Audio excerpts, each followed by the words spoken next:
Okay बच्चों, सबसे पहले हम बात करेंगे अब आज की क्लास में कि शेयर कैपिटल क्या होता है। शेयर कैपिटल क्या होता है? शेयर कैपिटल मींस कंपनी की वो कैपिटल जो कंपनी ने इकट्ठी की है through the issue of shares. Share मतलब बच्चों आप ये देखिए, शेयर का मतलब क्या होता है। शेयर मतलब अगर आप सिर्फ शेयर की बात करेंगे, शेयर मतलब क्या? पार्ट, हिस्सा, ठीक है ना। जब टोटल कैपिटल को कंपनी की डिवाइड कर देते हैं हम स्मॉलर यूनिट में, तो एक इंडिविजुअल यूनिट क्या कहलाती है? हमारी share. And the total capital which is subscribed through the shares, जो टोटल कैपिटल कंपनी ने इकट्ठी की है शेयर्स के थ्रू, that is called share capital. तो share capital means the amount that a company received towards the share capital from the issue of shares. जो company ने कैपिटल अरेंज की है शेयर्स इशू कर करके, वो शेयर कैपिटल है। और शेयर कैपिटल दो तरह के होती है, इक्विटी शेयर कैपिटल और प्रेफरेंस शेयर कैपिटल। ये आप लोगों ने पढ़ा हुआ है। आगे चलते हैं।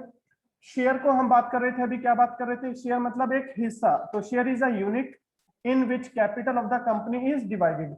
Each share has a its nominal face value. हर एक शेयर की अपनी एक फेस वैल्यू होती है। और जिन पर्संस के पास शेयर होते हैं उनको क्या बोलते हैं बच्चों? शेयर होल्डर्स और members of the company. Persons holding the shares of the company are known as the share holders और द मेंबर्स। चलिए देखते हैं। सपोज हमने कहा बच्चों हमारी कंपनी की टोटल कैपिटल है ₹50 lakh. This is the total capital. अब हम क्या कर रहे हैं? इस टोटल कैपिटल को छोटी छोटी यूनिट में डिवाइड कर रहे हैं। तो हमने एक यूनिट का अमाउंट डिसाइड किया ₹10। तो कितने पार्ट करने पड़ेंगे? 50 लाख रुपए एक यूनिट ₹10 की, तो कितने पार्ट करने पड़ेंगे? 5 लाख आपको शेयर्स बनाने पड़ेंगे। तो क्या कह सकते हैं? ₹50 लाख अगर हमारी शेयर कैपिटल है तो we can say that it is divided into 5 lakh unit of ₹10 each. यहाँ पर जो ये एक शेयर का प्राइस कंपनी ने कोट किया है, इसी को हम बोलते हैं शेयर की नॉमिनल वैल्यू या फेस वैल्यू। ध्यान देना, छोटी छोटी टर्म्स है, अगर इनमें छूट गए तो आगे पूरे क्वेश्चन समझ में नहीं आएंगे। बार बार बात होगी ये कंपनी के शेयर की फेस वैल्यू है, पता होना चाहिए कंपनी के शेयर की फेस वैल्यू। जो कि जब टोटल कैपिटल को आप डिवाइड कर देते हैं इंडिविजुअल यूनिट में, तो इंडिविजुअल यूनिट की वैल्यू क्या कहलाती है? Face value. यहाँ पर हमारे शेयर की फेस वैल्यू हो गई ₹10। उम्मीद है ये फेस वैल्यू क्लियर है आपको। बात करते हैं आगे काइंड और classes of shares. Section 43 companies act का बताता है कि प्रेफरेंस हमारी शेयर कैपिटल को डिवाइड किया गया है दो तरीके से। एक होती है प्रेफरेंस शेयर कैपिटल, दूसरे होते हैं इक्विटी शेयर कैपिटल। नाम से ही पता चल रहा है जिन शेयर्स के पास कुछ प्रेफरेंशियल राइट है, प्राथमिक अधिकार है, वो हमारे प्रेफरेंस शेयर कैपिटल कहलाते हैं। ठीक है जी। ये बताया गया है सेक्शन 43 में, preference shares are the shares which carry the following two rights. इनके पास दो राइट होते हैं। क्या क्या? एक तो इनके पास प्रेफरेंशियल राइट होता है कि कंपनी जब भी प्रॉफिट डिस्ट्रीब्यूट करेगी अपने शेयर होल्डर्स में, जो कंपनी प्रॉफिट डिस्ट्रीब्यूट करती है अपने शेयर होल्डर्स में, उसको बोला जाता है डिविडेंड। तो dividend is the part of profit which is distributed by the company among its share holders. तो प्रेफरेंस शेयर होल्डर्स के पास में राइट होता है to receive the dividend before it is paid to the equity share. Preference shares के पास right होता है कि जब भी कंपनी डिविडेंड देगी तो पहले प्रेफरेंस शेयर्स को देगी, बाद में वो प्रोवाइड करेगी किसको? इक्विटी शेयर होल्डर्स को। और ये हमेशा फिक्स्ड अमाउंट का होता है और an amount calculated at the fixed rate which में either be free or to the subject to income tax. It means if dividend is paid to equity share holders, अगर इक्विटी शेयर होल्डर्स को dividend दिया गया तो पक्का समझ जाओ कि प्रेफरेंस शेयर होल्डर्स को तो मिलेगा ही मिलेगा। क्यों? क्योंकि प्रेफरेंस शेयर होल्डर्स को डिविडेंड हमेशा इक्विटी शेयर से पहले दिया जाता है। दूसरा, तो क्या राइट है बच्चों? इनके दो राइट है। पहला right, right to receive dividend before it is paid to equity shares. दूसरा राइट, कंपनी जब वाइंड अप होगी, जब कंपनी बंद होगी, तो पहले हमें किसका पैसा वापस करना है? कंपनी को पैसा वापस करना होगा, इक्विटी शेयर होल्डर्स को कंपनी को पैसा वापस करना होगा, प्रेफरेंस शेयर होल्डर्स को। पहले किसका पैसा वापस करेगी कंपनी? प्रेफरेंस शेयर होल्डर्स का पैसा वापस करेगी। तो प्रेफरेंस शेयर होल्डर्स के पास राइट होता है, right to receive the repayment of capital. Capital का पैसा वापस किया जाएगा on the winding up of the company before that to the equity share. दो राइट क्या क्या? Right to receive dividend before it is paid to equity share, right to get the money back at the time of winding up before it is paid to the share cap equity shares. तो type of share, preference और equity. अब preference share holders को हम आगे सब divide कर रहे हैं, टाइप्स और classes of preference shares, with reference to dividend, with reference to participation in surplus or profit, with reference to convertibility और with reference to redemption। चार तरीके से हम कैटेगराइज करेंगे इनको। तो सबसे पहले बात करते हैं बच्चों with reference to dividend. Dividend मैंने क्या बताया था, अभी अभी बताएंगे कोई बच्चा मुझे? डिविडेंड मींस प्रॉफिट का वो पार्ट जो कंपनी अपने शेयर होल्डर्स में डिवाइड करती है, दैट इज कॉल्ड डिविडेंड। तो विद रेफरेंस टू डिविडेंड दो तरह के हमारे प्रेफरेंस शेयर्स होते हैं, एक होते हैं क्यूमुलेटिव प्रेफरेंस शेयर्स और दूसरे होते हैं non cumulative preference shares. Cumulative preference shares क्या होते हैं? क्यूमुलेटिव प्रेफरेंस शेयर्स के पास में ये राइट होता है कि कंपनी ने यदि किसी एक ईयर में डिविडेंड नहीं दिया तो क्यूमुलेटिव प्रेफरेंस शेयर्स में प्रेफरेंस शेयर होल्डर्स के पास राइट होता है कि नेक्स्ट ईयर उनको प्रीवियस ईयर का भी डिविडेंड मिल जाएगा। बात क्लियर हो गई? मान लीजिए एक एग्जांपल लेते हैं। एग्जांपल क्या लेते हैं? चलिए क्वेश्चन में लिखा हुआ है एग्जांपल। हाँ जी, क्या लिखा हुआ है बच्चों कि आपके पास कंपनी के कितने प्रेफरेंस शेयर्स हैं? 10,000 प्रेफरेंस शेयर्स है और 100 ईच है। तो कितनी कैपिटल होगी कंपनी के प्रेफरेंस शेयर्स में? 10,000 shares of 100 each, 10 lakh rupees की प्रेफरेंस शेयर कैपिटल है। और ये जो 7% प्रेफरेंस शेयर्स लिखा है, इसमें जो 7% नाम से पहले लिखा होता है, this denotes to fixed rate of dividend. Preference shares को फिक्स रेट से डिविडेंड दिया जाता है। तो इन प्रेफरेंस शेयर्स को कितना डिविडेंड मिलेगा? 10 लाख का 7%, 70,000 डिविडेंड मिलेगा। सपोज कंपनी को फर्स्ट ईयर में लॉस हुआ तो कंपनी ने फर्स्ट ईयर डिविडेंड देगी क्या? डिविडेंड क्या होता है? प्रॉफिट का पार्ट होता है। जब प्रॉफिट हुआ ही नहीं तो डिविडेंड कहां से देगी? फर्स्ट ईयर में डिविडेंड नहीं दिया कंपनी ने, सेकंड ईयर फिर से लॉस हुआ, फिर से डिविडेंड नहीं दिया, थर्ड ईयर कंपनी को अच्छा खासा प्रॉफिट हो गया, तो कंपनी क्या करेगी? प्रेफरेंस शेयर होल्डर्स को इस ईयर का तो डिविडेंड देगी ही देगी, साथ में आपको प्रीवियस ईयर के 2 ईयर्स का डिविडेंड भी मिलेगा। यानी कि थर्ड ईयर में अगर कंपनी को प्रॉफिट होता है, 19 में कुछ प्रॉफिट नहीं दिया, 20 में कोई डिविडेंड आउट ऑफ प्रॉफिट नहीं दिया, 21 में कंपनी को प्रॉफिट हुआ, ये डिविडेंड दे रही है। तो बच्चों कितना डिविडेंड दिया जाएगा? 10 लाख का 7%, 70,000 और कितने ईयर्स का दिया जाएगा? 3 ईयर्स का, यानी कि 2,10,000 रुपए कंपनी डिविडेंड देगी। इसको कहते हैं क्यूमुलेटिव प्रेफरेंस शेयर्स। एक ईयर का डिविडेंड ना मिलने पर नेक्स्ट ईयर प्रीवियस ईयर का भी एरियर मिल जाएगा। एरियर मतलब रुका हुआ पैसा मिल जाएगा। नॉन क्यूमुलेटिव प्रेफरेंस शेयर्स क्या होते हैं? Which do not carry the right to receive arrear of dividend. एक ईयर में डिविडेंड नहीं मिला तो खत्म, नेक्स्ट ईयर नहीं मिलेगा। आ गया? वो क्या कहलाते हैं? Non cumulative preference shares do not carry the right to receive arrear of dividend. यहां पर cumulative preference shares carry the right to receive arrear of dividend before dividend is paid to equity share holders. तो बच्चों इसमें किसी को doubt? Cumulative preference share, non cumulative preference share clear? Second, right to participation in surplus profit. Company सबसे पहले किसको dividend देगी? Preference shares को डिविडेंड देगी। कंपनी ने प्रेफरेंस शेयर्स में डिवाइड कर दिया प्रॉफिट, मान लीजिए 10% डिविडेंड दे दिया। इसके बाद इक्विटी शेयर होल्डर्स को आपने डिविडेंड दे दिया। सपोज बोर्ड ऑफ डायरेक्टर्स ने डिसाइड किया था 15% देंगे, इनको भी दे दिया। 25% का प्रॉफिट डिस्ट्रीब्यूट किया जा चुका है। अब 75% प्रॉफिट कंपनी के पास बचा हुआ है। या तो कंपनी की कोई पॉलिसी हो एक्सपेंशन की कि वहां पर हम 25% अमाउंट को यूज कर लेंगे, अगर कोई पॉलिसी नहीं है और कंपनी का आर्टिकल ऑफ एसोसिएशन परमिट करता है तो हम क्या करेंगे? बचे हुए प्रॉफिट में से प्रेफरेंस शेयर होल्डर्स को दोबारा से डिविडेंड दे देंगे। बात क्लियर होगी? क्या बोला मैंने? बचे हुए रिमेनिंग अमाउंट ऑफ प्रॉफिट से अगर दोबारा से प्रेफरेंस शेयर्स को डिविडेंड दिया जाता है तो उनको क्या बोला जाता है? Participating preference shares. मतलब प्रेफरेंस शेयर्स को दोबारा से बुला लिया गया पार्टिसिपेट करने के लिए रिमेनिंग प्रॉफिट में। क्लियर? तो if article of association of company में प्रोवाइड दैट आफ्टर, ध्यान देना यहाँ पर, after dividend has been paid to equity share holder, the holder of preference share will also have the right to participate in the remaining profit। तो ऐसे preference shares को क्या बोला जाता है? Participating preference shares. अगर प्रेफरेंस शेयर होल्डर्स के पास बचे हुए प्रॉफिट में दोबारा से पार्टिसिपेट करने का राइट नहीं है तो वो क्या कहलाएंगे? Non participating preference shares which do not carry the right to participate in the profit remaining after the equity shareholders have been paid the dividend। बोलिए बच्चे, किसी को doubt?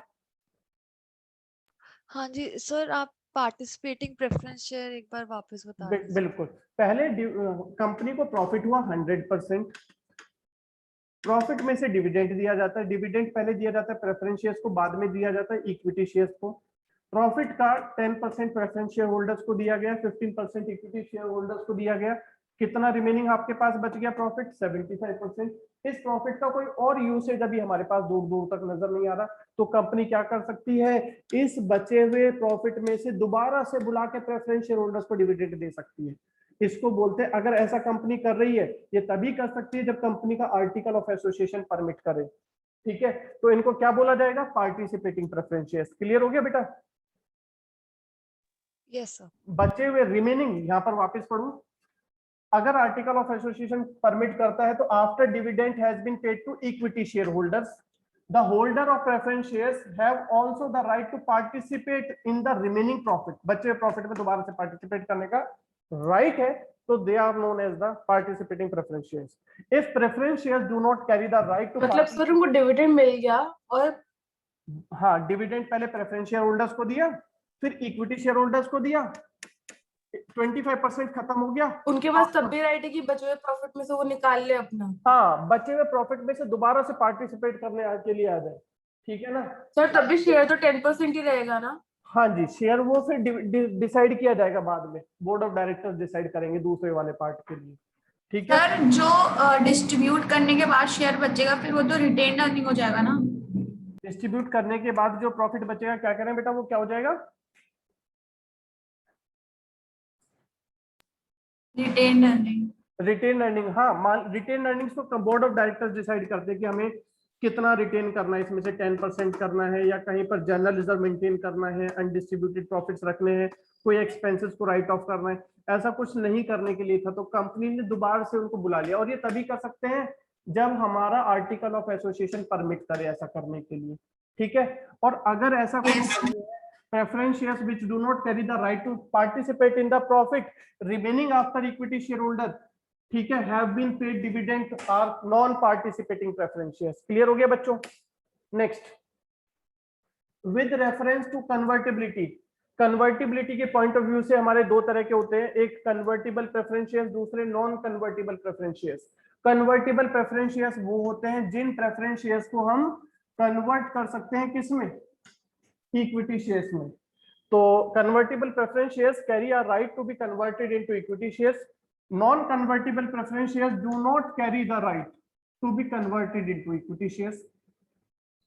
With reference to the redemption, redemption मतलब पैसा वापस करने के point of view से कितने तरह के हैं? दो तरह के हैं, एक होते हैं रिडीमेबल प्रेफरेंस शेयर्स, दूसरे होते हैं irredeemable preference shares.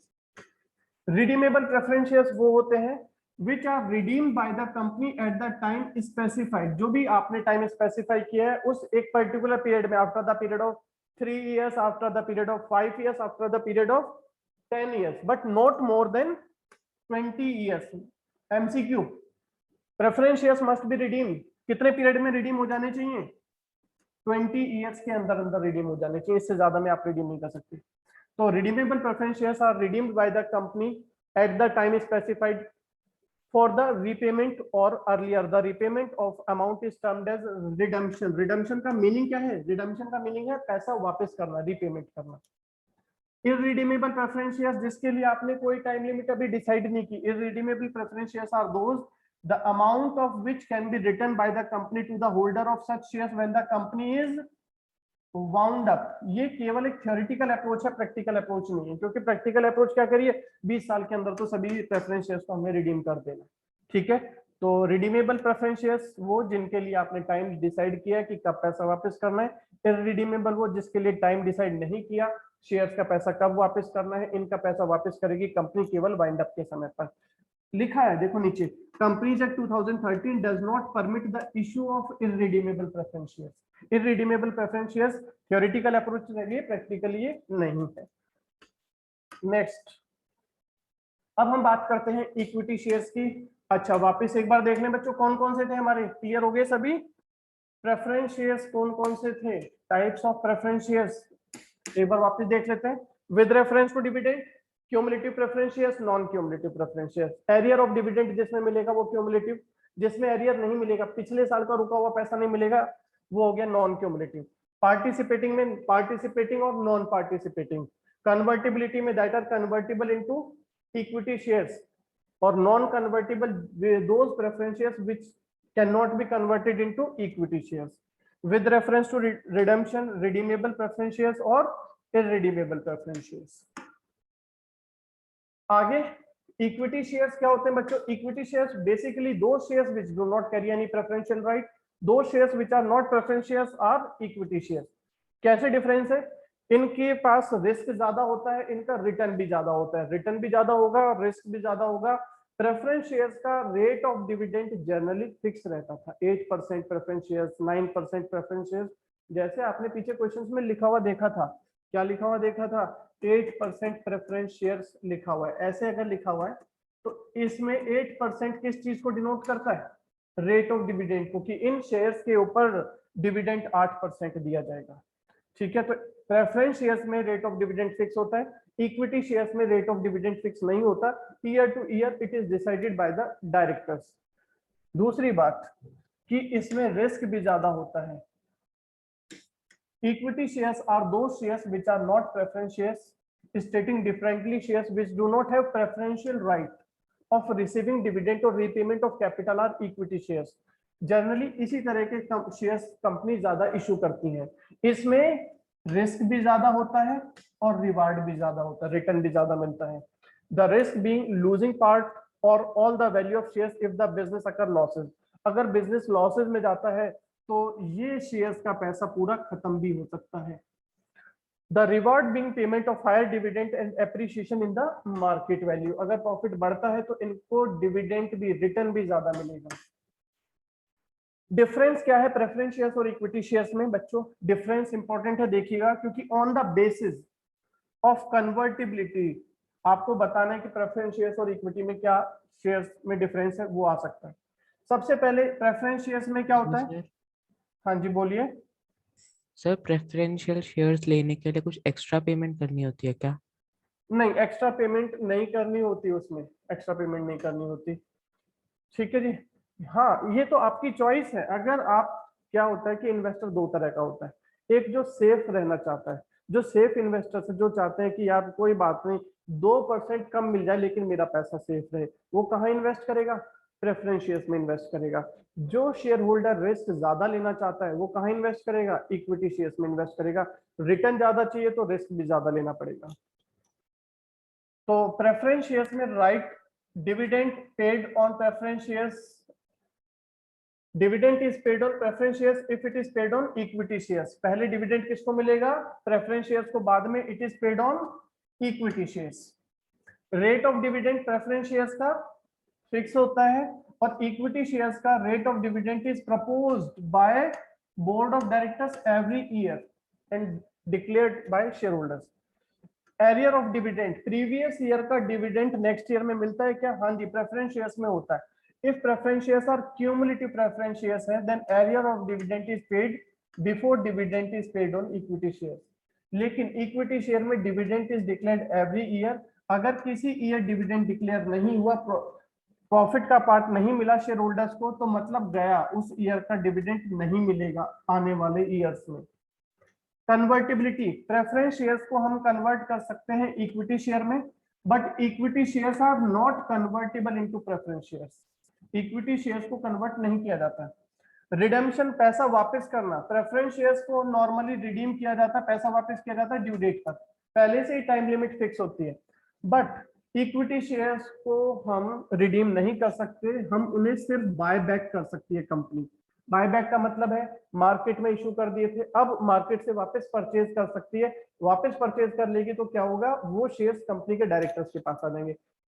Next, voting right, preference share. हाँ जी बोलिए। सर मतलब जो स्टॉक एक्सचेंजेस होते हैं उसमें तो इक्विटी शेयर्स खरीद सकते हैं ना, तो बिल्कुल। प्रेफरेंस शेयर्स का कैसे होता है? वहीं पर होते हैं, ये भी दोनों तरह के वहीं पर होते हैं, आपके स्टॉक एक्सचेंज से ही होते हैं कंपनी। ओके। नेक्स्ट चलिए आगे चलते हैं। Voting right, preference share holders have voting right only in special circumstances, limited होते हैं, लेकिन इक्विटी शेयर्स के पास वोटिंग राइट होता है in all circumstances. Repayment of capital, company डूबेगी तो पैसा वापस कैसे करेगी, पहले किसका वापस किया जाएगा, on winding up the preference share capital is repaid before the equity share holders, equity share holders will get amount repaid after the preference share capital is paid. Right to participate in management, management में कौन हिस्सेदारी ले सकता है, कौन management में जाकर के डिसीजन बना सकता है, किसके पास वोटिंग राइट होते हैं, preference share holder do not have the right to participate in management, preference share holders के पास मैनेजमेंट में पार्टिसिपेट करने के राइट नहीं होते, equity share holder have a right to participate in the management of the company.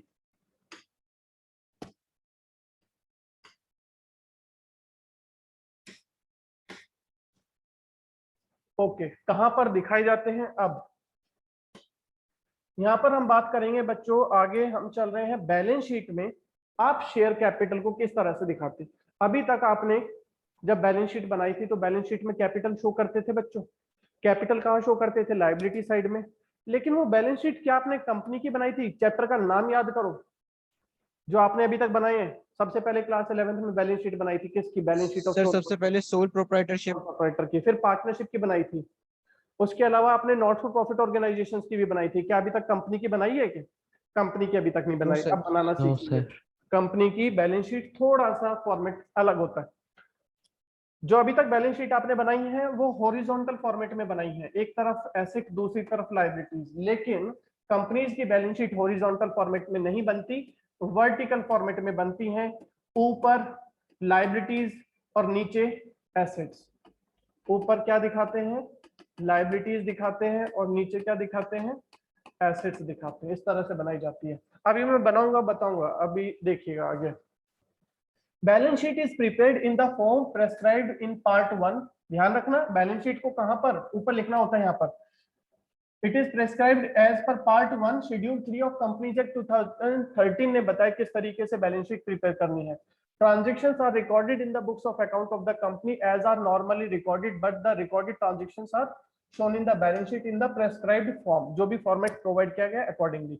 अब share capital को पर आगे बढ़ने से पहले हमें पढ़ना पड़ेगा शेयर कैपिटल की और आगे फर्दर टर्म्स के बारे में। तो सबसे पहले बच्चों हम यहाँ पर बात करेंगे ऑथराइज्ड कैपिटल किसे कहते हैं। ऑथराइज्ड कैपिटल मींस जब भी कंपनी फॉर्म होती है, जब भी कंपनी बनाई जाती है, एक मिनट रुकेंगे बच्चों,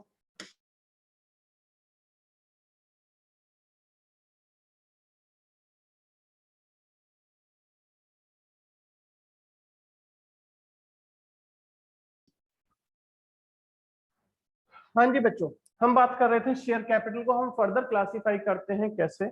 सबसे पहले authorised capital, then issued capital, then subscribed capital. Authorised capital किसको बोलते हैं, ऑथराइज्ड कैपिटल हम और नाम है इसके नॉमिनल कैपिटल भी बोल सकते हैं, रजिस्टर्ड कैपिटल भी बोल सकते हैं। जब भी आप कोई कंपनी फॉर्म करते हैं, जब भी कोई कंपनी बनाते हैं, तो आपको क्या करना होता है, कंपनीज के रजिस्ट्रार के पास जाकर के एक मेमोरेंडम ऑफ एसोसिएशन फाइल करना होता है, जिसके अंदर कंपनी अपनी मैक्सिमम कैपिटल डिक्लेयर करती है कि ये कंपनी मैक्सिमम कितना अमाउंट पब्लिक से शेयर्स के थ्रू रेज कर सकती है। वो अमाउंट कहलाता है हमारा ऑथराइज्ड कैपिटल, मतलब जिस अमाउंट के लिए कंपनी को अथॉरिटी मिली है अमाउंट रेज करने के लिए शेयर कैपिटल के थ्रू। ऑथराइज्ड कैपिटल और नॉमिनल कैपिटल और registered capital is stated in memorandum of association. Company के मेमोरेंडम ऑफ एसोसिएशन में होता है, पूछ सकते हैं 1 मार्कर में, कंपनी के मेमोरेंडम ऑफ एसोसिएशन में कौन सी कैपिटल डिक्लेयर की जाती है, तो आपका जवाब क्या होगा, ऑथराइज्ड कैपिटल। ठीक है, और ये क्या होती है, this is the maximum amount that a company can issue for subscription as share capital. आपने कंपनी फॉर्म करने जा रहे हैं, आपको परमिशन मिल गई कि आप 10 लाख शेयर्स ऑफ ₹100 ईच के इश्यू कर सकते हैं, तो आपकी ऑथराइज्ड कैपिटल कितनी हो गई, 10 करोड़ रुपए के लिए आप शेयर सब्सक्राइब करा सकते हैं मार्केट से, इससे ज्यादा आप शेयर्स के थ्रू पैसा मार्केट से नहीं उठा सकते। तो ये क्या कहलाएगा बच्चों, authorised capital. Nominal capital, registered capital, कई बार इसको बोला जाता है फ्लोटेड कैपिटल भी। ठीक है, तो डेफिनेशन में एक बार वापस देख सकते हैं, it is the authorized by the memorandum of company to be the maximum amount of share capital. It is stated separately for each class और काइंड ऑफ शेयर्स। हम इसको फर्दर सब डिवाइड करके भी दिखाते हैं। अभी तो मैंने आपको डायरेक्टली बता दिया कि हमारी कितनी कैपिटल है 10 करोड़ रुपीज। आप इसको सब डिवाइड करके भी दिखा सकते हैं कि इसमें प्रेफरेंस शेयर्स का पार्ट कितना है और इसके अंदर इक्विटी शेयर्स का कितना पार्ट है। ठीक है, जैसे कि यहां पर इन्होंने कहा कि हमारी कंपनी की कैपिटल कितनी है, ऑथराइज्ड कैपिटल 10 लाख रुपीज। अब इन्होंने इसको दो फॉर्मेट में डिवाइड करके दिखाया कि 10 लाख रुपए हम ऐसा नहीं कि सिर्फ इक्विटी शेयर से ही रेज कर सकते हैं या सिर्फ प्रेफरेंस शेयर्स के लिए रेज कर सकते हैं, दोनों में हम इसे डिवाइड करके भी लिख सकते हैं। 75,000 इक्विटी शेयर हो गए, 10 रुपीज का ईच है, तो बच्चों कितना अमाउंट बन गया 7,50,000। 2500 प्रेफरेंस शेयर है, 100 रुपीज का ईच है, तो कितना अमाउंट बन गया 2,50,000। क्लियर है बच्चों? या यस सर। इसी 10 लाख को हम डिवाइड कर दें दूसरी तरह से। ये जरूरी नहीं है कि इक्विटी शेयर ज्यादा होंगे या प्रेफरेंस शेयर ज्यादा होंगे। 1,50,000 equity share 5 each 7,50,000, 5,000 preference share of rupees 50 each 2,50,000, total यहाँ भी आपकी 10 lakh. Okay, next authorised capital बच्चों क्लियर, जिस maximum amount of share capital that a company can raise from the market. Issued capital, issued capital share authorised capital का वो part, authorised capital का part होता है जो कंपनी ऑफर करती है पब्लिक को सब्सक्रिप्शन के लिए। जितना पैसा कंपनी शेयर्स के थ्रू अभी एट प्रेजेंट मंगा रही है पब्लिक से, that is called issued capital. बच्चों आपको परमिशन तो मिल गई 10 लाख रुपए की कैपिटल के लिए, लेकिन अभी हमारा प्रोजेक्ट के लिए रिक्वायर्ड है 7 लाख रुपीज। तो कंपनी क्या 10 लाख रुपए जबरदस्ती मंगा लेगी? खुद ही बताओ, मार्केट से 10 लाख रुपए लेने का क्या मतलब है? अपने प्रॉफिट का पार्ट भी उनको देना। तो जितने की रिक्वायरमेंट है उतना अमाउंट रेज करेगी। 7 लाख की रिक्वायरमेंट है तो 7 लाख ही रेज करेगी, तो 7 लाख का अमाउंट क्या बन जाएगा? Issued capital means such capital as a company which issues from time to time for subscription. It is a part of authorised capital. ये भी पूछा जा सकता है, इशूड कैपिटल ज्यादा होगा ऑथराइज्ड, तो कौन सा ज्यादा होगा? हमेशा ऑथराइज्ड ज्यादा होगा। इशूड कैपिटल तो उसका पार्ट है। It can never exceed the authorised capital. It include besides share issued for subscription, share allotted for consideration other than cash, share subscribed by signatories to the memorandum of association, and share taken by directors as qualification share. It should be kept in mind that issued capital cannot exceed company's authorized capital. Clear? Issued capital कभी भी authorized capital से ज्यादा नहीं हो सकती. It always be less than or equal to the authorized capital. Subscribed capital की बात करें तो सब्सक्राइब्ड कैपिटल मींस जिस अमाउंट के लिए पब्लिक ने अप्लाई किया वो subscribed capital. Subscribed capital means such part of capital which has been subscribed by the members of company. जितने अमाउंट के लिए कंपनी के मेंबर्स ने सब्सक्राइब किया है that is called subscribed capital. Example वापस दें, चलिए एक बार वापस मैं बता देता हूं बच्चों। आपने मेमोरेंडम ऑफ एसोसिएशन में लिखा ₹10 लाख आपकी कैपिटल, तो ये कौन सी कैपिटल है? Authorised capital. आपके लिए प्रोजेक्ट के लिए रिक्वायर्ड है 7 लाख रुपीज। तो आप शेयर्स इशू कर रहे हैं कितने? पब्लिक से शेयर्स के थ्रू पैसा मंगा रहे हैं, एप्लीकेशन इनवाइट कर रहे हैं 7 लाख की, तो इसे क्या बोलेंगे बच्चों? Issued capital. Issued capital. अब जरूरी थोड़ी है कि कंपनी 7 लाख रुपए मंगा रही है तो पब्लिक से 7 लाख रुपए ही मिल जाए। कंपनी की रेपुटेशन के ऊपर भी तो डिपेंड करेगा। रेपुटेशन अच्छी है तो हो सकता है कि कंपनी ने एप्लीकेशन इनवाइट की हो 70,000 और आपके पास एप्लीकेशन आ जाए 80,000, ओवर सब्सक्राइब हो जाए। ज्यादा लोग कहें मुझे भी शेयर दे दो, मुझे भी शेयर दे दो। जैसे अच्छा इसको एडमिशन अच्छा कॉलेज होता है तो वहां पर वो कहते हैं कि जी हमारे पास सीटें हैं 120, लेकिन एप्लीकेशन पहुंच जाती है कितनी? 1,20,000 होता है ना। तो ऐसे ही कंपनीज में कंपनी कहती है कि हमें चाहिए 7 लाख रुपए, लोगों को भरोसा है कंपनी के ऊपर, एप्लीकेशन पहुंच गई 700 लाख रुपए के लिए, 7 करोड़ रुपए के शेयर कैपिटल के लिए, तो उसको क्या बोलेंगे? ओवर सब्सक्रिप्शन हो गया, ज्यादा एप्लीकेशन आ गई। कंपनी बेकार है, कॉलेज बेकार है, कोई जाना नहीं चाहता, कहता है 120 सीटें हैं, बच्चे नहीं जाना चाहते, वहां पे पता चला एप्लीकेशन आई है सिर्फ 70 स्टूडेंट्स की वहां पर। तो इसको इसी तरह से अगर कंपनी हमारी अच्छा परफॉर्म नहीं कर रही, नई कंपनी है और नई कंपनी शेयर इशू करती है, 7 लाख रुपीस के, पता चलता है कि पब्लिक अप्लाई कर रही है सिर्फ 5 लाख रुपए के शेयर्स के लिए। तो इस केस में इसको क्या बोला जाएगा, अंडर सब्सक्रिप्शन। मतलब जितने शेयर्स के लिए पब्लिक की तरफ से एप्लीकेशन पहुंची है, जितने शेयर्स के लिए पब्लिक ने सब्सक्राइब किया गया है, वो कहलाएगा हमारा subscribed capital. Means such part of capital which for the time being subscribed by the company. और subscribed capital is the part of issued capital which the company has issued for cash and for consideration other than cash. It includes share issued for subscription and subscribed shares by signatories to the memorandum of association। ये तो हमारी बात हो चुकी है। Okay, subscribed capital को हम further classify करते हैं दो तरीके से। एक होता है सब्सक्राइब्ड एंड फुल्ली पेड, दूसरा होता है subscribed but not fully paid. बच्चों होता क्या है कि कंपनी के, आपको समझ में आ रहा है अभी तक जो मैं बता रहा हूँ, कहीं कोई डाउट तो नहीं है? थोड़ी देर पहले हम बात कर रहे थे शेयर की फेस वैल्यू की। फेस वैल्यू क्या थी? एक शेयर की जो वैल्यू होती है वो क्या कहलाती है, फेस वैल्यू। सपोज एक शेयर 10 रुपए का है तो उसको बोलेंगे कंपनी के शेयर की फेस वैल्यू 10 रुपीज है। कंपनी इस पैसे को दो तरह से ले सकती है, लमसम इकट्ठा या फिर इंस्टॉलमेंट पार्ट में। सर 10 रुपए भी पार्ट में लेगी, 10 रुपए तो पार्ट में लेगी मान लो, लेकिन आपने अप्लाई किया 1 लाख शेयर्स के लिए, तो आपको कितना पैसा देना है, 10 लाख। तो आप 10 लाख रुपए दो तरीके से दे सकते हैं, या तो लमसम में दे दो या फिर ये 10 लाख रुपए आप पार्ट में दे सकते हैं। बात क्लियर हो गई?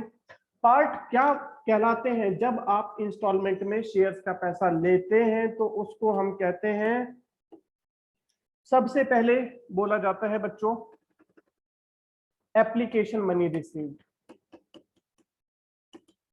जब शेयर्स के लिए आप अप्लाई करेंगे, एक शेयर है 10 रुपए का, तो आप उसका कुछ परसेंट, मान लीजिए 10% एप्लीकेशन पर पे कर देते हैं। बाकी पैसा बचा, जब आपको कंपनी शेयर अलॉट कर देगी, कंफर्म हो जाएंगे कि हाँ जी शेयर आपको अलॉट हो गए, तो आपको 20% और देना होगा।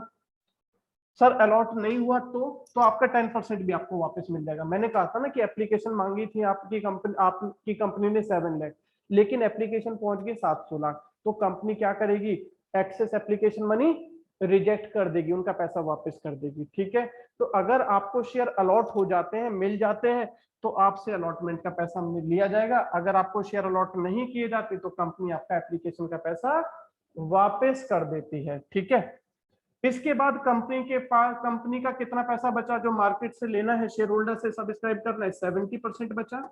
कंपनी इसको अगली 2 इंस्टॉलमेंट में ले सकती है, जिसको हम कॉल्स बोलते हैं। कॉल, एक हो गई फर्स्ट कॉल, दूसरी हो गई सेकंड कॉल, और जो लास्ट कॉल होती है उसे फाइनल कॉल भी बोला जाता है।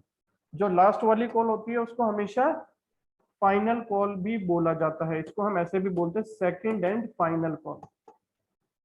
यहाँ पर 30 रुपीज ले लिया, यहाँ पर 40 रुपीज ले लिया।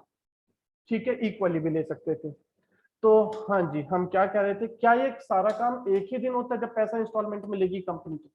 नहीं, ये अलग अलग डेट को होता है। एप्लीकेशन कंपनी ने मंगाई 1 अप्रैल को, शेयर अलॉट किए 1 मई को, फर्स्ट और सेकंड कॉल पैसा मंगाया जा रहा है 1 दिसंबर और 31 मार्च को। ठीक है, आज है कंपनी की 31 दिसंबर है मान लीजिए, और 31 दिसंबर को यदि हम बात करें कि कितना पैसा मंगाया और कितना मिल गया, तो कितना पैसा हमारा called up and paid up है, ये वाला amount called up and paid up है। 31 दिसंबर तक यहाँ तक पैसा मंगा चुके ना, तो कितना पैसा कॉल किया आपने, 10, 20, 30, टोटल 60 रुपीज बोला जाएगा कि कॉल्ड अप है। ठीक है, अब हम बात कर रहे थे, आगे जाएंगे बच्चों, बात पता चली एप्लीकेशन, अलॉटमेंट, फर्स्ट कॉल और सेकंड कॉल। इसमें किसी बच्चे को कोई डाउट है? जब कंपनी के शेयर की फेस वैल्यू को पार्ट में मंगाया जाता है शेयर होल्डर से, तो क्या कहा जाता है, सबसे पहले जो एप्लीकेशन का मनी मिलेगा उसे बोला जाएगा एप्लीकेशन मनी रिसीव्ड। फिर उसके बाद शेयर्स अलॉट हो जाएंगे तो हम अलॉटमेंट का पैसा मंगाएंगे, कॉल्स का भी पैसा मंगाते हैं। ठीक है, एक और एग्जांपल दूं क्या मैं इसका, आपको समझ में आ गया तो मैं आगे चलूं, नहीं तो एक और एग्जांपल दे सकता हूं। बोलिए क्या करना है बच्चों? सर दे ही दो। सर दे दो एक हाँ एग्जांपल। जी, ठीक। नोएडा अथॉरिटी मान लो कहती है कि हमारे पास में 100 प्लॉट हैं, अप्लाई करिए। नोएडा अथॉरिटी अच्छी जगह है, एक प्लॉट के लिए एप्लीकेशन निकालेगी तो 100 एप्लीकेशन आ जाएंगी। होता है ना बच्चों ऐसा? बोलो हाँ या नहीं। तो अब मान लो उन्होंने कहा 100 प्लॉट्स हैं और आप अप्लाई करिए। तो जब आप एप्लीकेशन डालेंगे प्रोस्पेक्टस के साथ, प्रोस्पेक्टस मिलेगा आपको, एप्लीकेशन फिल करके डालनी पड़ेगी। हाँ जी मेरा नाम ये है, एड्रेस ये है, मैं अप्लाई करता हूँ इस प्लॉट नंबर के लिए। तो नोएडा अथॉरिटी कहती है कि जो भी प्लॉट की वैल्यू है आप एप्लीकेशन के साथ उसका 10% का डीडी लगाएंगे या ऑनलाइन ट्रांसफर करेंगे, कहते हैं बच्चों। अदरवाइज ऐसे तो कोई भी अप्लाई कर देगा जिसके पास पैसा नहीं है। सीरियस तो वही होगा जो पैसा देगा। तो 10% अमाउंट पे किया आपने एप्लीकेशन के साथ। एप्लीकेशन थी 100 प्लॉट्स की, लेकिन एप्लीकेशन पहुंच गई बच्चों 10,000 लोगों की। तो क्या सबको प्लॉट मिल जाएंगे? नहीं, ड्रॉ करेंगे। तो ड्रॉ करेंगे जिनको प्लॉट, जिनका नंबर आ जाएगा, जिनका लॉटरी में नाम आ जाएगा, नोएडा अथॉरिटी क्या बोलेगी, आपको प्लॉट अलॉट हो गया है, आप अलॉटमेंट का पैसा डिपॉजिट कर दो 20% और। बोला जाता है बच्चों कि जब कोई चीज आपको अलॉट होगी तो उसका अलॉटमेंट मनी दे दो। ऐसे ही शेयर है कि कंपनी ने आपको अब शेयर अलॉट कर दिया है, आप अलॉटमेंट का पैसा दे दो। अगर शेयर अलॉट नहीं हुआ या प्लॉट अलॉट नहीं हुआ तो आपका एप्लीकेशन का मनी आपको वापस मिल जाएगा। अच्छा चलो, हमने कहा कि अलॉट हो गया, तो एप्लीकेशन का पैसा दे चुके हैं, अलॉटमेंट का पैसा दे चुके हैं, 30% अथॉरिटी के पास पहुंच गया। अथॉरिटी क्या कहती है, बाकी का 70% एक काम करो किस्तों में दे देना, 4 साल की किस्तों में दे देना, 5 साल की इंस्टॉलमेंट में दे देना। करते हैं ऐसे। तो ऐसे ही शेयर्स का होता है कि जो पैसा बचा, इतनी सारी किस्तें तो नहीं बनती वहां पर, मैं तो एक एग्जांपल लेके बता रहा हूँ। यहाँ पर 2 3 4 मैक्सिमम, ठीक है। तो कई बार एक ही कॉल होती है, तो फर्स्ट कॉल और सेकंड कॉल। बाकी का पैसा इन्होंने 2 कॉल में मंगा लिया, तो इसको बोला गया सेकंड एंड फाइनल कॉल। 70% बचा था, इन्होंने कहा कि 30% फर्स्ट कॉल पर दे देना, 40% सेकंड कॉल पर दे देना, आपकी 100% की पेमेंट होगी, प्लॉट आपको। ऐसे ही शेयर्स में होता है कि शेयर्स में कुछ पैसा फर्स्ट कॉल पर दे देना, कुछ फाइनल कॉल पर दे देना, तो आपका पैसा पूरा मिल गया। अभी क्लियर है बच्चों? नेक्स्ट। हाँ जी, अब हम कहां पर पहुंचे, share subscribed and fully paid की बात कर रहे थे। यहां पर सब्सक्राइब्ड एंड फुल्ली पेड किसको बोला जाएगा, कि कंपनी ने पूरा पैसा मंगाया और पूरा पैसा मिल भी गया, तो उसको बोला जाएगा सब्सक्राइब्ड एंड फुल्ली पेड। दूसरा होता है subscribed but not fully paid, कि कंपनी ने पूरा पैसा मंगाया तो, लेकिन कंपनी को पूरा पैसा मिला नहीं या पूरा पैसा मंगाया ही नहीं, तो उसको क्या बोला जाएगा, subscribed but not fully paid.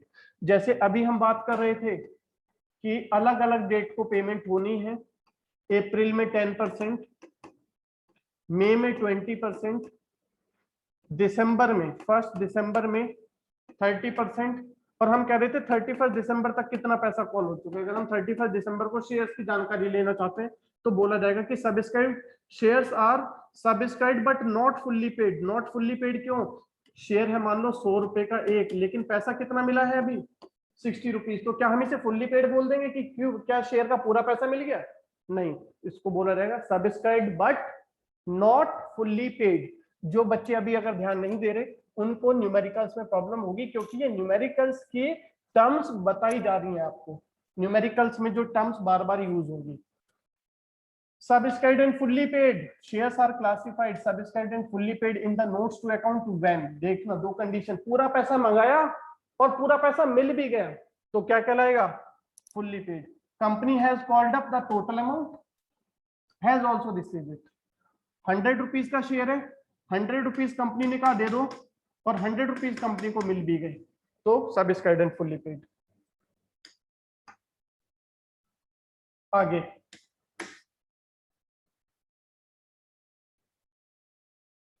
एक मिनट, हाँ जी, नेक्स्ट है शेयर कैपिटल।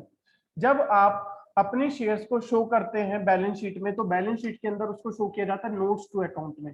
कहाँ शो किया जाता है बच्चों, पहले बैलेंस शीट में सीधा जाने से पहले उसकी डिटेलिंग देनी पड़ती है बैलेंस शीट के नीचे, जिसको क्या बोला जाता है, notes to account. Notes to account क्या है बच्चों, जो भी अमाउंट आप शेयर कैपिटल का बैलेंस शीट में दिखाएंगे उसकी पूरी डिटेलिंग बैलेंस शीट के नीचे शो करनी है, जिसको क्या बोला जाएगा, नोट्स टू अकाउंट।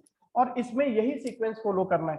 तो सबसे पहले शेयर कैपिटल, शेयर कैपिटल में क्या दिखाना है, सबसे पहले ऑथराइज्ड कैपिटल, कंपनी ने कंपनी को कितना अमाउंट ऑथराइज्ड है, कितना पैसा मैक्सिमम शेयर्स के थ्रू रेज कर सकती है, वो हो गई ऑथराइज्ड कैपिटल। 1 लाख शेयर 10 रुपए का है और 10,000 प्रेफरेंशियल 100 रुपीज का है, तो टोटल ऑथराइज्ड कैपिटल कितनी होगी बच्चों? 20 लाख रुपीज। कंपनी अपनी अभी कितने शेयर्स मंगा रही है? सपोज 1 लाख इक्विटी शेयर्स की परमिशन आपको मिली, लेकिन अभी आप उसमें से सिर्फ 90,000 शेयर्स मंगा रहे हैं 10 ईच, तो आपकी इशूड कैपिटल इक्विटी शेयर की हो गई 9 लाख। और प्रेफरेंस शेयर्स आपने मंगाए 10,000 ऑफ 100 ईच, मतलब 10 लाख। तो आपको अथॉरिटी तो मिली हुई थी मेमोरेंडम ऑफ एसोसिएशन में, ये तो बोला गया था कि मैक्सिमम अमाउंट आपकी कंपनी शेयर्स के थ्रू रेज कर सकती है 20 लाख, जिसमें से अभी आपकी कंपनी को कितनी रिक्वायरमेंट है, वो आपने इशू किया है 19 लाख।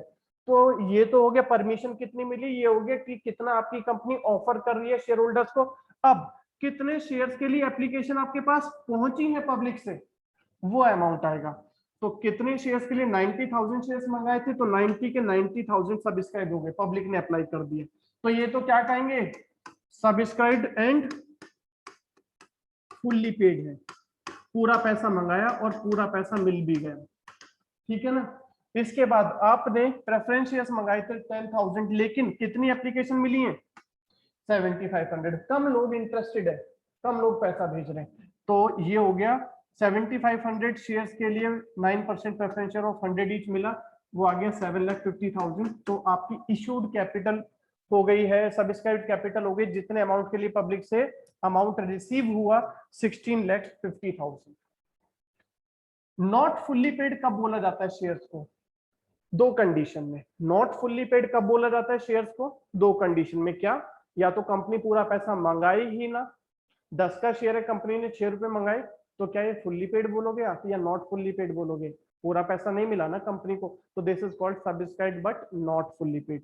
या दूसरी कंडीशन ये भी हो सकती है कि कंपनी तो कह रही है कि 10 रुपए दे दो, टाइम पूरा हो गया भाई, आपका पैसा दो, लेकिन सामने वाले अभी शेयर होल्डर लेट कर रहे हैं, पैसा नहीं आया है किसी से, तो क्या बोला जाएगा उसको? Subscribed but not fully paid, वो भी पूरा पैसा नहीं मिला। तो 2 कंडीशन, या तो पूरा पैसा कंपनी की तरफ से कॉल नहीं किया गया तो भी नॉट फुल्ली पेड, या पूरा पैसा पब्लिक की तरफ से कंपनी को नहीं मिला तो भी नॉट फुल्ली पेड। तो 2 कंडीशन में है subscribed but not fully paid. When company has called up the total nominal value but has not received it, मिला ही नहीं है पैसा, कंपनी ने तो पूरा पैसा मंगाया लेकिन मिला नहीं, कुछ शेयर होल्डर्स बदमाशी कर रहे हैं, पैसा नहीं दे रहे, तो क्या कहेंगे? पैसा कौन सा है? Not fully paid. या company has not called up the nominal value of the share, company ने पूरा पैसा कॉल ही नहीं किया। ओके बच्चों, अब आगे चलते हैं।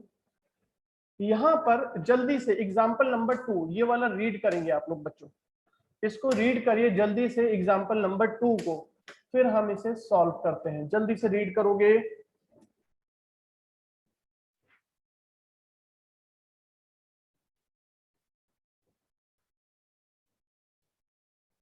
क्या लिखा हुआ है बच्चों यहाँ पर?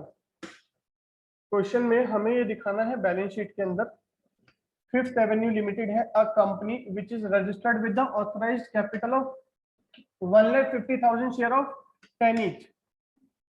ये क्या दिया गया है बच्चों? कौन सा अमाउंट है ये? Authorised capital. क्वेश्चन इसी तरह का आएगा, एक केस स्टडी आ गई, क्वेश्चन में पूछेगा बताओ इसमें से ऑथराइज्ड कैपिटल कितना है, तो कितना नजर आ रहा है बच्चों authorised capital? 1,50,000 share of 10 each, 15 lakh authorised capital. Clear? Next लिखना भी ऐसे है, नंबर 1 पर क्या लिखा जाएगा? ऑथराइज्ड, नंबर 2 पर इशूड, नंबर 3 पर सब्सक्राइब्ड। उसमें भी 2 part, fully paid, not fully paid. तो पहले बात करते हैं आगे क्वेश्चन में। हाँ जी, इट इशूड, कितने शेयर्स इशू किए? 1 लाख इक्विटी शेयर्स हमने इशू किए। It has called the total face value of share and receive the amount except final call of 3 on 10,000 equity shares. Share capital of 10,000 shares will be classified as shown in subscribed but not fully paid. ठीक है, हाँ जी। कितने shares बच्चों आप issue कर रहे हैं बताओ? कितने शेयर्स के लिए आपकी कंपनी ऑथराइज्ड है?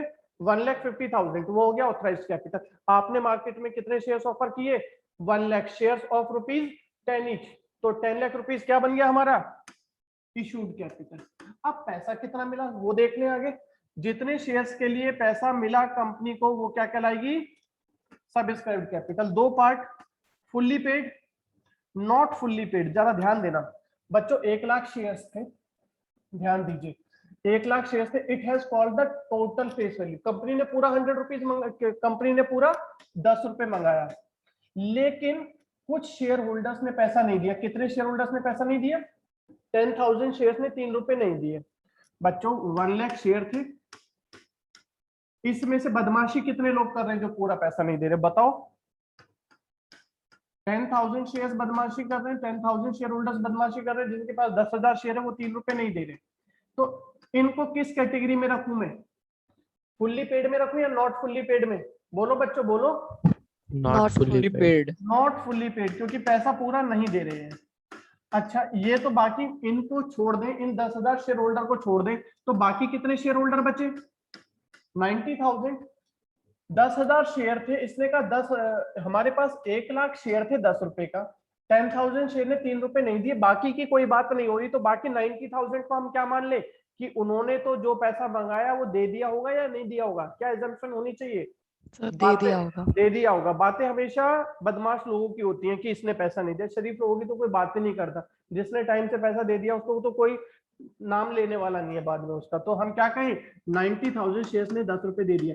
इनको किस कैटेगरी में काउंट करेंगे? इनको भी मैं नॉट फुल्ली पेड बोल दूं क्या? बेचारों को पूरा पैसा दे चुके हैं भाई ये तो। No sir. इनको क्या बोलेंगे? Fully paid. फुल्ली पेड बोलेंगे, क्योंकि बेचारे पूरा पैसा दे चुके हैं। तो चलो, जब बैलेंस शीट बना रहे हैं तो कैसे दिखाना है हमने? 90,000 equity share 10 each, subscribed fully paid, पूरा पैसा दे चुके 9 लाख रुपीस। और subscribed but not fully paid में कितने शेयर्स थे?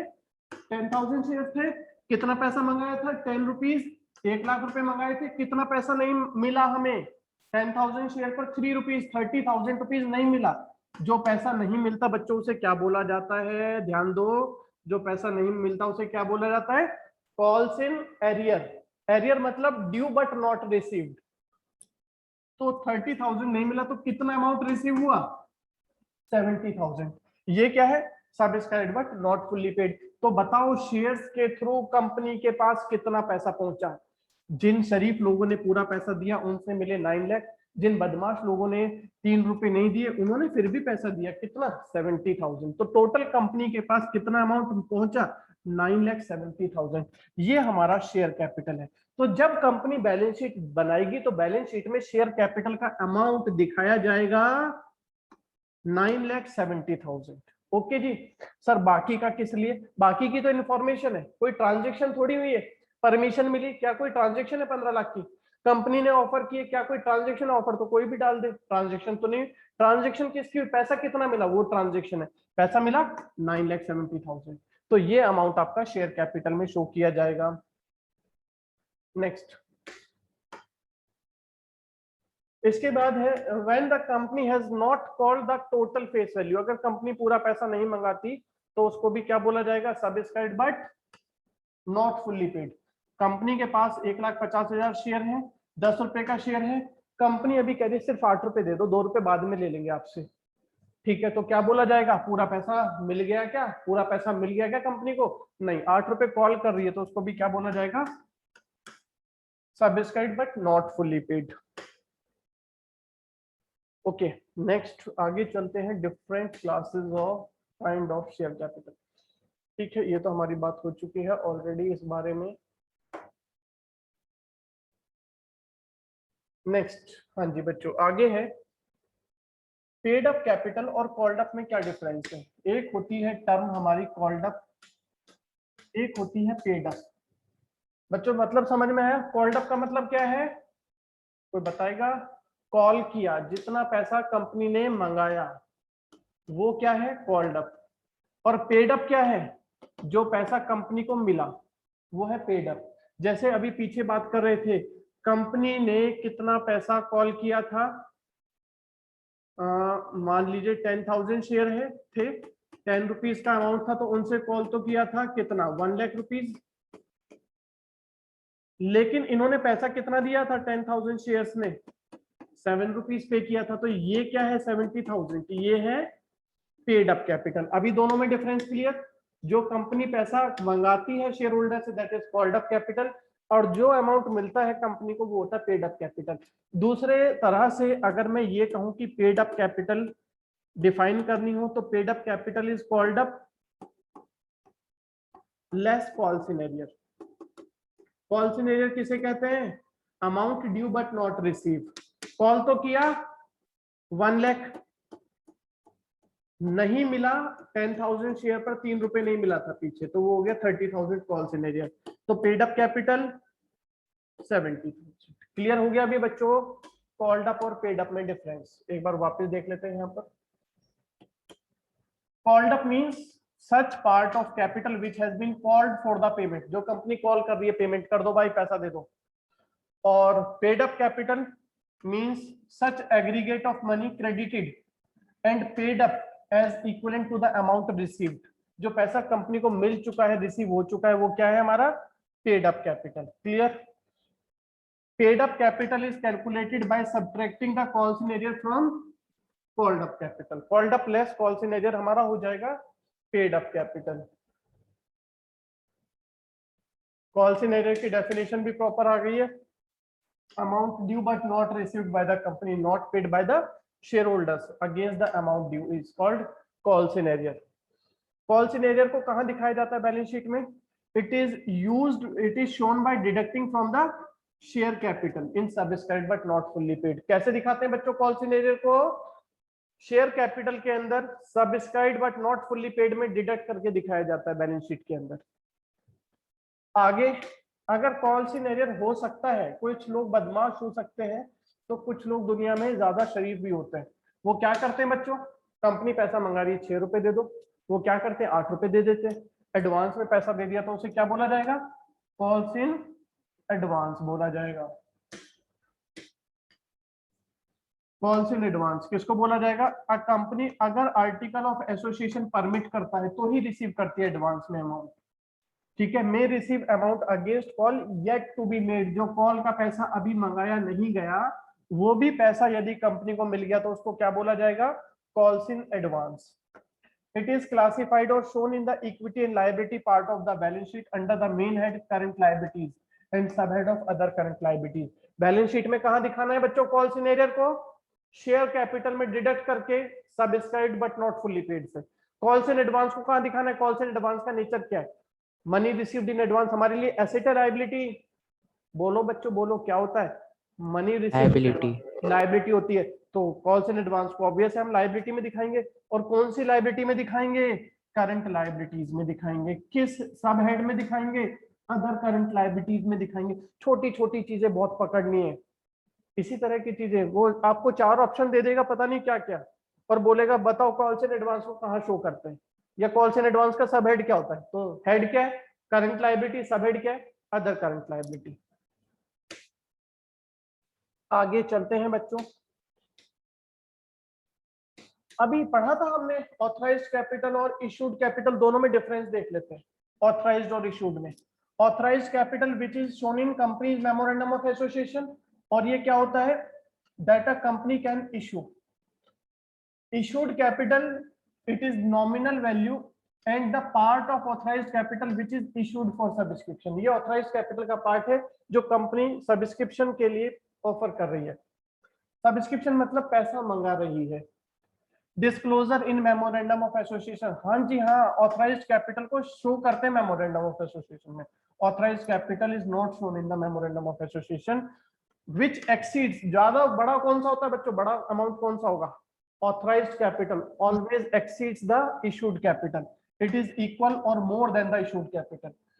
issued capital always be equal or less than the authorized capital. issued capital कभी भी authorized से ज्यादा नहीं हो सकता। अब कई बार बोर्ड में कई बार रिजर्व कैपिटल का क्वेश्चन थ्योरी में आया है। रिजर्व कैपिटल क्या होता है? एक होता है कैपिटल रिजर्व और एक होता है रिजर्व कैपिटल। तो रिजर्व कैपिटल की बात कर लेते हैं। कंपनी का शेयर था 10 रुपए का, कंपनी ने कॉल किए इसमें से 9 रुपए, और अभी तक 1 रुपया कॉल ही नहीं किया, मंगाई ही नहीं रही है। कंपनी ने सोच के रखा हम पैसा मंगाना ही नहीं है 1 रुपए। ये पैसा हम अपनी इमरजेंसी के लिए बचा के रखते हैं। जब कंपनी डूब रही होगी तो आउटसाइडर्स की पेमेंट करनी होगी, तो ये पैसा हम कॉल करेंगे शेयर होल्डर से और हम पे कर देंगे आउटसाइडर्स को। तो क्या है बच्चों, किसका पार्ट है? सब्सक्राइब्ड कैपिटल का वो पार्ट होता है जो कंपनी क्रिएट करती है bye special resolution. Reserve capital का क्रिएशन कैसे होता है? By special resolution. Specially board of directors की मीटिंग बैठती है, वहां पर सबकी सहमति होती है, तभी स्पेशल रेजोल्यूशन क्रिएट होता है और उसके थ्रू हम रिजर्व कैपिटल बना सकते हैं। ठीक है, और ये पैसा कंपनी को मंगाना नहीं होता, कॉल नहीं करना होता। कब मंगाना होता है? Accept in the event of winding up of the company. ठीक है, और हम इस तरह के शेयर्स को, क्योंकि पूरा पैसा तो मंगाया ही नहीं कंपनी ने, तो क्या ये शेयर्स कभी फुल्ली पेड हो सकते हैं? ये शेयर्स 10 रुपए का शेयर है, 1 रुपया कभी मंगाएगी ही नहीं कंपनी, वाइंडिंग अप के समय मंगाएगी, तो क्या हम इनको कभी भी फुल्ली पेड बोलेंगे? 10 रुपए का शेयर है, 9 रुपए मिले, तो ये हमेशा किस कैटेगरी के अंदर दिखाई जाएंगे? Subscribed but not fully paid में दिखाई जाएंगे। सर एक बार फिर से एक्सप्लेन कर दीजिए। हाँ जी, ये हमारे रिजर्व कैपिटल, हमारी सब्सक्राइब्ड कैपिटल का वो पार्ट होता है जो कंपनी एक नंबर क्रिएट करती है, किसके थ्रू? स्पेशल रिजोल्यूशन के थ्रू। ये पैसा कब कॉल किया जाएगा, कब मंगाएगी? वाइंडिंग अप के समय। ठीक है, और इसको कहाँ दिखाया जाएगा? Subscribed but not fully paid में, क्योंकि 10 रुपए का शेयर है, 9 रुपए कॉल कर चुके हैं, अभी 1 रुपया आपने कॉल ही नहीं किया, तो कैसे शेयर हो गए? क्या ये फुल्ली पेड है? बोलो बेटा, क्या ये फुल्ली पेड हो सकते हैं? No sir. नहीं, तो हम इनसे बोलेंगे subscribed but not fully paid. Okay जी, ये तीनों बात समझ में आ गई। 3 चीजें याद रखनी है। क्रिएटेड बाय स्पेशल रिजोल्यूशन, ठीक, part of subscribed capital used only eight the time of winding up of the company, और कहाँ दिखाना है? Subscribed but not fully paid में। अब सर ये नॉट टू कॉल वाली बात नहीं समझ आई इसमें। हाँ, जैसे मैं देखो यहाँ पर लिखा हुआ था, अभी वापस मैं बताता हूँ। देखो 10 रुपए का शेयर है, मैंने कहा कि 9 रुपीज पे कर दीजिए, मैं आपसे 1 रुपया मांग ही नहीं रहा। कब मांगूंगा? जब कंपनी डूबने जाएगी, जब डूबेगी, वाइंडिंग अप होगी, बंद होगी, तो हमें अपनी आउटसाइडर्स की लायबिलिटीज को पेमेंट करनी है। पैसा है नहीं तो कहाँ से आएगा? ये वाला अमाउंट काम आएगा। ठीक है ना? तो सर वो 9 रुपीज तो हम कॉल इन करेंगे ना? हाँ, 9 रुपए तो एक कॉल कर लिया, छोटा सा पार्ट बचा के रखा हुआ है। ठीक है, ओके सर। नेक्स्ट। बच्चे कंफ्यूज होते हैं, कैसे नाम एक जैसे हैं? क्या है बच्चों? रिजर्व कैपिटल और कैपिटल रिजर्व। रिजर्व कैपिटल अभी बात हुई, it is created by special resolution not to call up in the event of being winding up. Capital reserve क्या होता है? Capital reserve is a part of capital profit. Capital profit जैसे कि building बेच के प्रॉफिट हुआ, building cell की हमने 50 लाख की, उसकी कॉस्ट थी 30 लाख की, तो 20 लाख का कैपिटल प्रॉफिट। तो जो कैपिटल प्रॉफिट होता है उसका कुछ पार्ट आपको कैपिटल रिजर्व में ट्रांसफर करना होता है, and it is not free for distribution as dividend. और इस पैसे को, इस प्रॉफिट को हम अपने शेयर होल्डर्स में एज ए डिविडेंड डिस्ट्रीब्यूट नहीं करते, अपनी बुक्स में मेंटेन करके रखते हैं। फ्यूचर एक्सपेंशन के काम आएगा, कैपिटल लॉसेस को राइट ऑफ करने के काम आएगा, तो वो होता है हमारा कैपिटल रिजर्व। ठीक, एक बार वापस दोनों में डिफरेंस देखेंगे तब और क्लियर हो जाएगा। रिजर्व कैपिटल का meaning, it is a part of uncalled capital to be call in the event of winding up. Capital reserve किसका पार्ट है? कैपिटल प्रॉफिट का पार्ट है, not free for distribution as dividend, as a dividend अपने share holders में distribute नहीं करने का। कहां से बनता है रिजर्व कैपिटल? कहां से बनाया जाता है? Uncalled capital. 10 का शेयर 9 रुपए कॉल कर लिए, 1 रुपया कॉल नहीं किया, तो वही अनकॉल्ड कैपिटल हो गया, जो कॉल ही नहीं किया। कैपिटल रिजर्व कहां से क्रिएट करते हैं? कैपिटल प्रॉफिट से। ऑप्शनल और मैंडेटरी। रिजर्व कैपिटल क्रिएट करना क्या कंपलसरी? अरे भाई, स्पेशल मीटिंग बिठानी पड़ती है बोर्ड ऑफ डायरेक्टर्स के, स्पेशल रेजोल्यूशन बनाना पड़ता है, तो ये कंपलसरी नहीं है। ठीक है ना? It is not mandatory to have a reserve capital. लेकिन कैपिटल रिजर्व कंपलसरी, अगर कैपिटल प्रॉफिट हुआ है तो आपको कैपिटल प्रॉफिट का कुछ पार्ट कैपिटल रिजर्व में डालना ही होगा। Resolution, special resolution is required, ये तो कंपलसरी है, तो किस बात के लिए special resolution required? No resolution is required.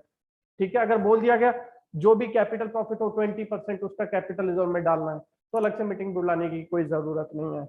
Next, writing off capital losses. Capital losses को राइट ऑफ कहां से किया जाएगा? कैपिटल रिजर्व से। और reserve capital is not utilised for writing off capital losses.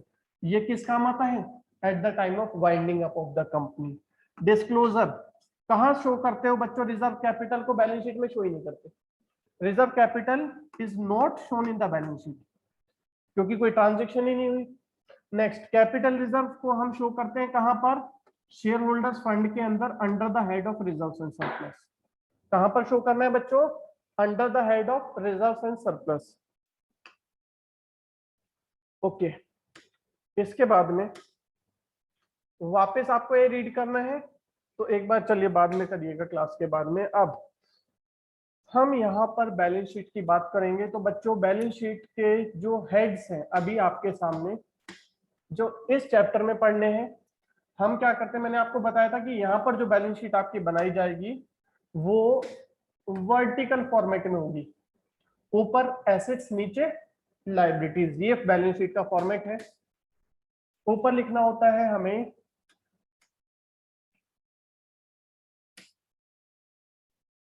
Balance sheet as prescribed by the schedule 3 part 1 of companies act 2013।